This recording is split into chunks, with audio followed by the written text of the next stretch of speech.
మా బాబు 17 ½ 8 ఇయర్స్ వరకు ఉన్నాడు సార్. ఇంటర్ సెకండ్ ఇయర్ అయిపోయింది మొన్న. ఓకే. కొంచెం కొంచెం అంటే ఎక్కువ కాదు, కొంచెం ఉంది. ఏముంది? చేయడం స్పీడ్‌గా పరిగెత్తడం చేసేవాడు. దగ్గర కూర్చోకపోవడం కూడా ఉండేది. ఓకే. ఏంటంటే వాళ్ళు ఐక్యూ లెవెల్ బాగుంది. అంటే చదువు క్లాస్ చెప్పేటప్పుడు కూడా వినలేడు. Continuous class వినలేడు. కానీ ఎగ్జామ్ రిజల్ట్ బాగా వస్తుంది. మొన్న జేఈఈ మెయిన్స్‌లో కూడా మంచిగా వచ్చింది కూడా. కానీ మనకి కూర్చొని కూడా ఫాలో అవుతుంది. అది ఎట్లా అంటే ఎక్కువసేపు పడుకుంటున్నాడు. చేయలేదు మనకి దీంట్లో వచ్చింది ఆ ఏజ్‌లో. నాకు ఎట్లా ఉంటుంది అంటే ఎప్పుడు పడుతూ ఉంటాడు. ఏది కూడా ప్లాన్‌గా ఉండదు. చాలా ఏమంటారు రైట్. రైట్. రైట్. ఆ గోల్ పెంచుకుంటాడు. గోల్ నోట్ పెట్టేసుకుంటాడు. ఎవరితో ఎక్కువ మాట ఇంట్రోవర్ట్‌గా ఉంటాడు. ఎవరితో ఎక్కువ మాట్లాడడు. రైట్. ఇక్కడ మెడిసిన్ వాడాను కానీ మెడిసిన్ దేనికి వాడారు? వచ్చినాయని ఆపేసాం సార్. రైట్. నా క్వశ్చన్ ఏంటంటే మీరు మెడిసిన్ దేనికి వాడారు? ఏ సమస్యకు మీరు మెడిసిన్ వాడారు? కూర్చోలేదు. అంటే వాడు ఇంటికి వాడకూడదు. అంటే ఒకటి కంప్లీట్ ఇచ్చారు. క్లాస్‌లో అయితే దిక్కు చూస్తున్నాడని చెప్పి వాళ్ళు కంప్లీట్ ఇచ్చారు. దానికి మెడిసిన్ వాడారు. రైట్. క్లాస్‌లో కూర్చుంటానికి ఏమన్నా మెడిసిన్ ఈ భూమి మీద ఉందా? మీ పేరు, మీరు ఏం చదువుకున్నారో చెప్పండి నాకు ఒకసారి.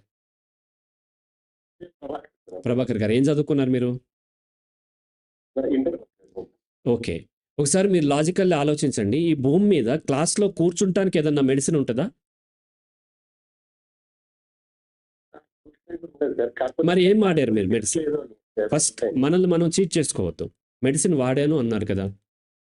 ఏం మెడిసిన్ వాడారు? అతనికి ఏమి ఇచ్చారు? దాని సైడ్ ఎఫెక్ట్‌లు ఏంటి? అసలు అది ఎందుకు వాడారు? క్లాస్‌లో కూర్చుంటానికి మీరు మెడిసిన్ వాడన్నారు. నిజంగా క్లాస్‌లో కూర్చుంటానికి మెడిసిన్ ఉంటదా?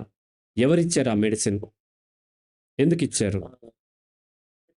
అంటే ఏమంటారు కాన్స్టిట్యూషన్ లేదంటే ఒకసారి కంటిన్యూగా 5 నిమిషాల కన్నా ఎక్కువ కూర్చోదంటే చూడలేరు. మళ్ళీ నేను చెప్తున్నాను. నాకు ప్రాబ్లం అర్థమైంది. కానీ మీరు మీ యొక్క లాజిక్ వాడకపోతే మీ సమస్య అర్థం కాదు. మీ సమస్య ఏంటంటే ఏడీహెచ్డీ అన్నారు. ఏడీహెచ్డీ ఉన్నోళ్ళు క్లాస్‌లో కూర్చోలేరు. అలా కూర్చుంటానికి ఏమన్నా మెడిసిన్ ఉంటదా? ఉండే అవకాశం ఉందా?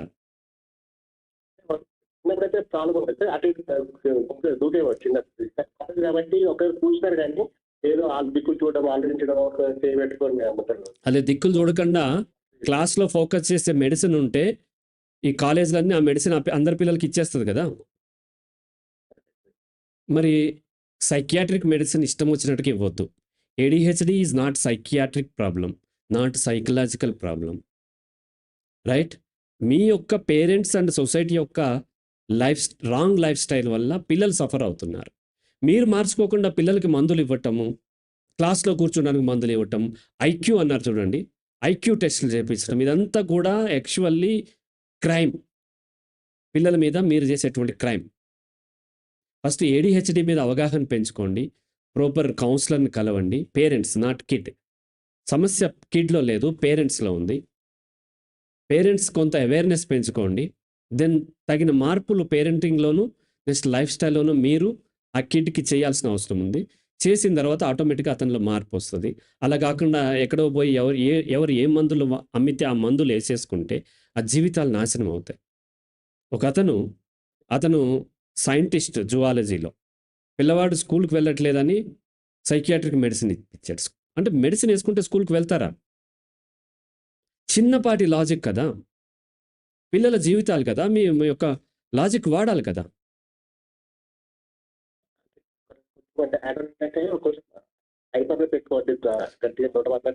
అతను ఏడీహెచ్డీ ఉంటే హైపర్నెస్ ఉంటాడు. దానికి కారణం ఏంటో తెలుసుకోవాలంటే మీరు ప్రాపర్ సైకాలజిస్ట్ని కలిసి కౌన్సిలింగ్ తీసుకోండి మీరు పేరెంట్స్. ఆ కారణాన్ని హ్యాండిల్ చేయకుండా మందులు ఇచ్చి, మత్తు మందు ఇచ్చి నిద్రపుచ్చితే తర్వాత అలాగే తయారవుతారు. దేని మీద ఇంట్రెస్ట్ ఉండదు, గోళ్ళు పెంచుకుంటాడు, లేకపోతే సడన్లీ లేస్తాడు, విసిరి కొడతాడు, పేరెంట్స్ని కొడతాడు. తర్వాత ఇవన్నీ జరుగుతూ ఉంటాయి. అవగాహన లేకుండా ఎక్కడ పడితే అక్కడికి పోయి జబ్బు లేకపోయినా మీరు మందులు వాడుతున్నప్పుడు ఆ మందులు పెద్ద జబ్బు అవుతాయి. గుర్తుపెట్టుకోండి. మీరు ప్రాపర్ సైకాలజిస్ట్ని కలిసి దానికి అవగాహన పెంచుకోండి పేరెంట్స్, బోత్ పేరెంట్స్. తర్వాత దానికి తగ్గ మార్పులు చేసుకున్న తర్వాత, అప్పుడు అవి మార్పులు చేసిన తర్వాత కూడా పిల్లవాడిలో ఇబ్బంది ఉంటే దెన్ దానికి ఆ పిల్లవాడికి కౌన్సిలింగ్ ఇప్పించడం ఏదో చేయొచ్చు. రైట్?